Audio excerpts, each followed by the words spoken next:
Nakatakda ng ipatupad ang Mental Health Act. Sa ilalim nito, ituturing ng mental health condition ang pagkalulong sa droga. May report si Susan Enriquez.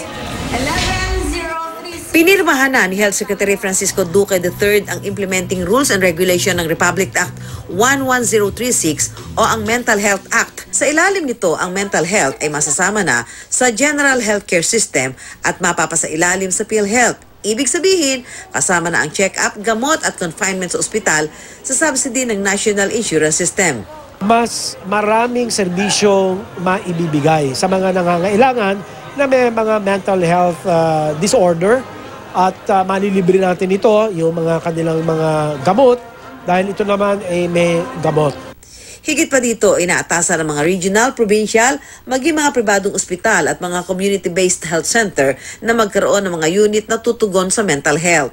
Itinatakda rin sa batas na ituro sa mga paaralan ang pag-unawa sa kondisyon ng kaisipan at ang mga katungkulan ng mga government institutions dito. Nais din ng batas na gawing conscious ang workplace ukol dito. Binibigyan din ng pansin ng bagong batas ang suicide at pagiging lulong sa droga bilang mga kondisyon ng mental health. Kaya dapat ang mga healthcare facility may mga 24-hour hotline na binabantayan ng trained person para tumugon sa mental health crisis. Ang mga drug-dependent din na nais humingi ng solusyong medikal, pareho rin ang treatment na matatanggap gaya ng isang taong may kondisyon sa pag-iisip.